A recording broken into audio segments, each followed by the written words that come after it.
Mga kaibigan, welcome sa Dance of All Trades. So ngayon dito tayo sa may Muntinlupa City upang bisitahin natin ang isang magandang project ng SMDC dito. Aktual ko siyang pinuntahan upang ipaliwanag ko kung bakit dito ka dapat mag-invest sa Leaf Residences. So prime location to at kung titignan mo halos nandyan na lahat. May Alphamart, coffee shop, mineral water station, dental at iba pa. Mga kaibigan, dito tayo sa Leaf Residences. So itong property ng SMDC na to, dito sa Muntinlupa, nakita nyo naman yung pagpasok, exit ng Susana Heights. Dito na kagad ang labas mo, konting andar lang. So kung ikaw nagtatrabaho sa Alabang o karating lugar dito sa Muntinlupa, nearby Leaf Residences, napakalapit. So makikita nyo naman yung mga establishment dito. Ang dami mga commercial space dito na pwedeng business na mga makikinabang ay yung mga nakatira. So kung nakatira ka dito, hindi ka na mahirapan. Nandito na lahat ng pangangailangan mo. May Alphamart, dental clinic, water station, pick up coffee at iba pa. So tignan natin, ito yung maganda pang end use kasi ang ganda ng location dito at 2-bedroom unit at may mga 3-bedroom pa. Tara, tour natin ang Leaf Residences.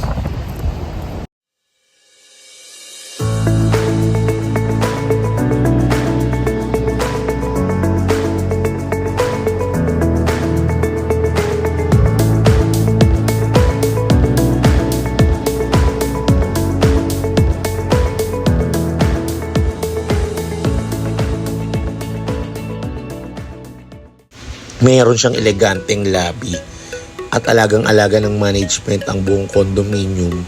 Makikita nyo napakalinis ng kanyang lap pool at meron din siyang kiddie pool. Well-maintained ng condo rito. Alagang-alaga ng green mist. Siya yung property management dito. Magbibigay lang ako ng konting details about dito sa Leaf Residences.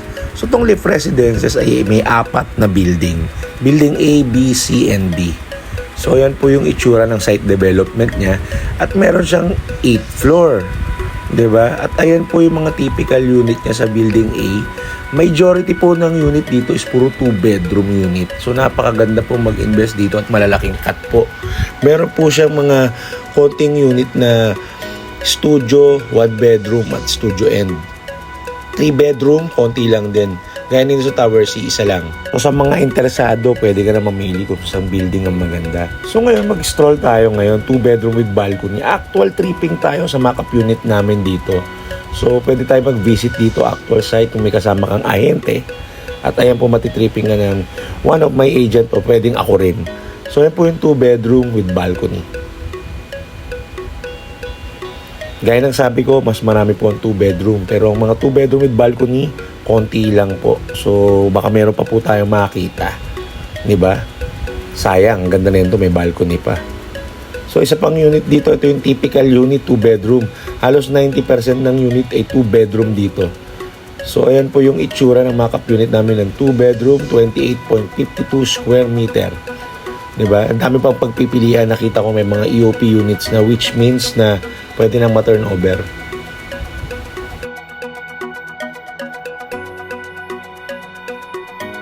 At syempre baka maghanap kayo ng mas malaki na bitin guys sa 2-bedroom. Meron tayong 3-bedroom. So ito po, pakita ko na rin po sa inyo. Talagang malalakihan ka dito. Ayan po, same ng layout. Yung CR na pwesto, toilet, at yung dalawang bedroom, ayun po sa kanan, same din po nung kaninang layout. Ang pinagkaiba lang po, meron din po siyang another extra room pa na mas malaki nasa kaliwa.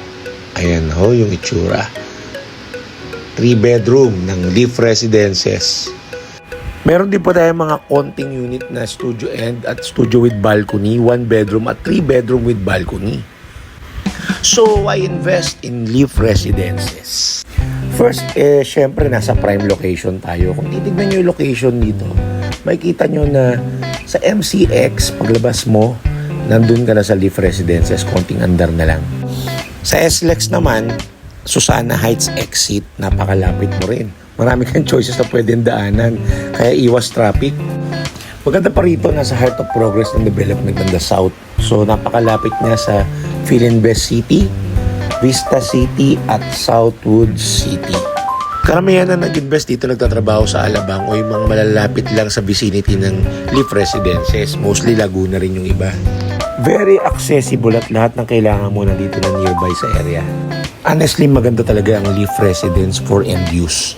Titirahan ng pamilya gaya na nakita natin na may mga 2-bedroom at 3-bedroom dito. So, small family or malaking family, madalas hinahanap nila big cat. So, kung titira ka ng condo as end use, maganda to. Pwede rin itong pang-rental, lalo kung long-term rent. Kasi madalas ang upa rito, big family rin. Madalas sa 1 bedroom kasi staycation eh.